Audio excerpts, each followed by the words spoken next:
vous aurais tout fait quand même, un Power 58. Bienvenue chez moi, c'est génial. Je suis à Barcelone, dans un super endroit à Barcelone. Pourquoi, comment? On va se poser des questions dans Power cette semaine. Est-ce que l'on peut faire du gaming avec son téléviseur? On va donc parler de TP Vision, qui est donc Philips, ainsi que d'Android TV. TP Vision, on est donc ici. Hop, on va aller voir du gaming sur Android TV. On est là pour parler de ça justement dans Power. On aura l'interview de quelqu'un qui va nous dire pourquoi est-ce que ça peut fonctionner. Je sais très bien que les vrais gamers vont me dire oui, alors Android TV ça va peut-être pas faire du vrai gaming. On va en parler justement sur la fluidité, sur le nombre de jeux disponibles, sur l'écosystème justement de gaming sur Android TV. Il faut savoir que chez TP Vision, le gaming c'est 50% de ce qui se passe sur Android, donc c'est quand même super important. On va en parler ensemble. D'abord des petits chiffres, c'est pas souvent que je suis sérieux, regardez comment je suis sérieux. Des petits chiffres, 80% des téléviseurs qui seront vendus en 2015 par Philips seront sous Android Lollipop. C'est quand même pas rien comme idée. 90% des télés Android sont directement reliés sur le réseau domestique Wi-Fi. Donc les gens, c'est bien entré dans leur tête, ça y est, c'est sur le réseau domestique, pas de problème. Et le fait très important qui nous amène aujourd'hui, jeunes gens, 37% des personnes qui ont un téléviseur Android TV l'utilisent pour faire du gaming et brancher des gaming devices dessus. Et devant moi, regardez un joyeux pipette qui est là, François est avec moi. François qui est le directeur marketing de TP Vision. Bonjour François. Bonjour. Alors François, on va parler un petit peu en fin de compte parce que je vais me poser un peu comme l'avocat du diable. Je dis voilà, moi je suis un gamer, mais moi je suis un gamer, je suis avec ma Xbox, je suis avec ma PlayStation.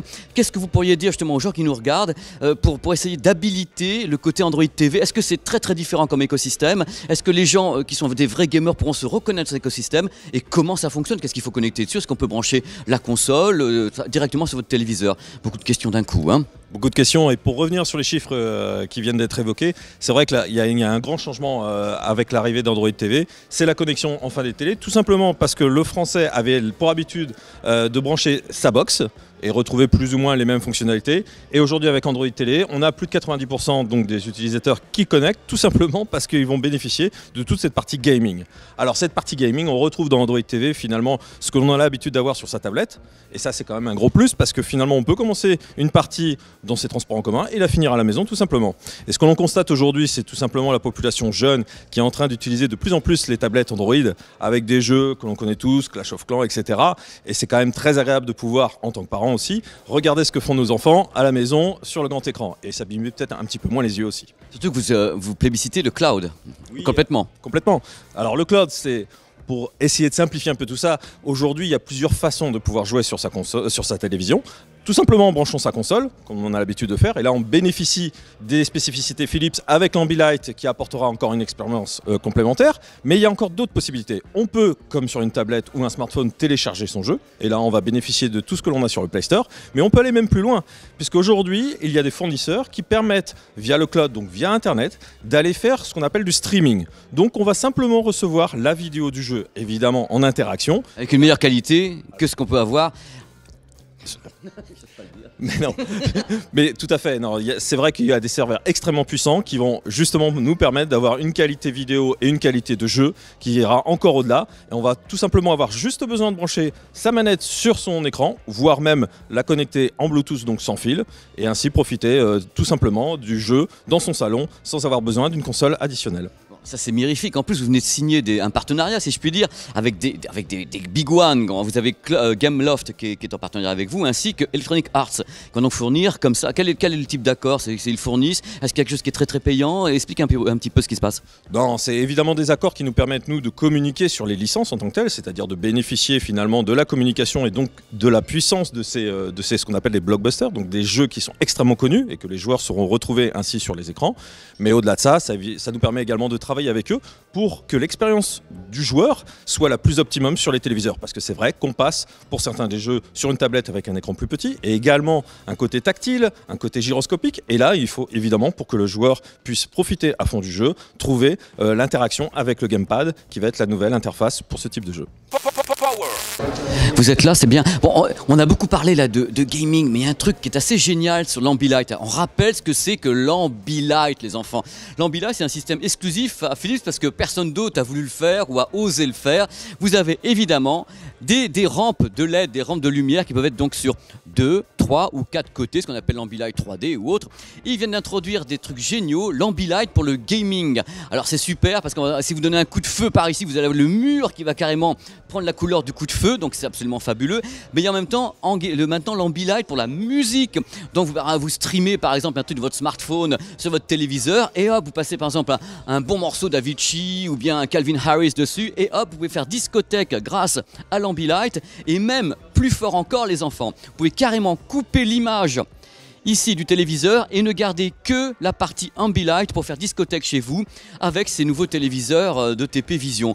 Moi je dis bon d'accord, c'est quand même pas mal du tout. Je voulais vous en parler parce que je trouve que ça colle bien. Du gaming, de la musique, les trucs de Jones, c'est power quoi. Ah, on vous gâte, regardez un peu le toit du monde, enfin presque, je suis toujours à Barcelone, les enfants, en haut de la Esperia Tower. Regardez, c'est incroyable, on l'a pas fait la nuit parce qu'on voyait rien du tout. Et qu'est-ce que j'ai dans ma main ? Un casque. Alors vous me dites un casque de plus, et hop, c'est parti. D'abord le prix, je vous dis ouïouïouï, plus de 300 €, c'est 369 €. Pourquoi ? Ce casque est très très différent des autres.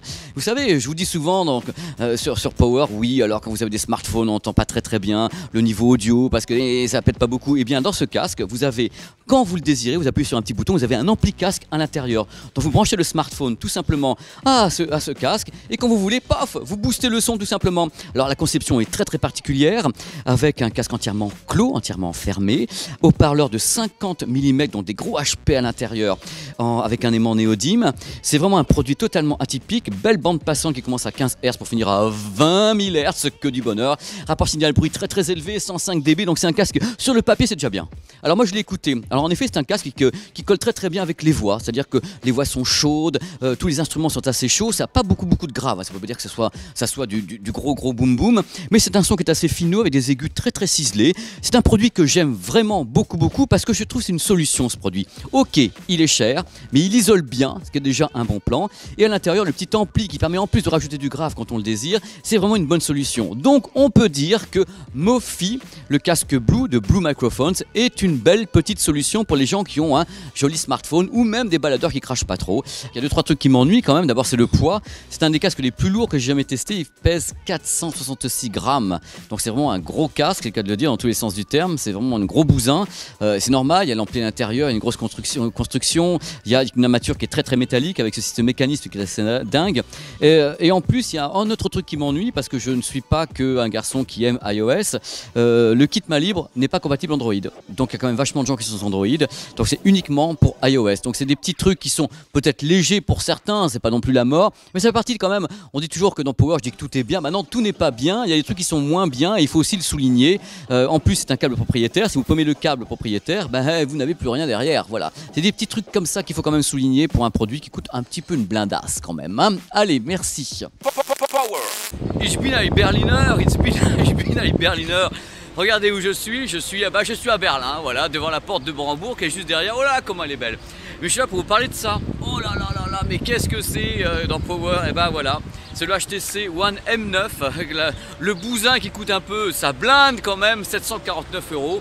Alors je vous en parle de ce produit déjà depuis 2-3 numéros, on en a parlé pendant le Mobile World Congress, on en a parlé également pendant le super numéro sur l'audio HD dans Power. Alors voilà, qu'est-ce qui se passe? Je vais vous en reparler un tout petit peu parce que maintenant, la différence par rapport à avant, c'est qu'on l'a écouté.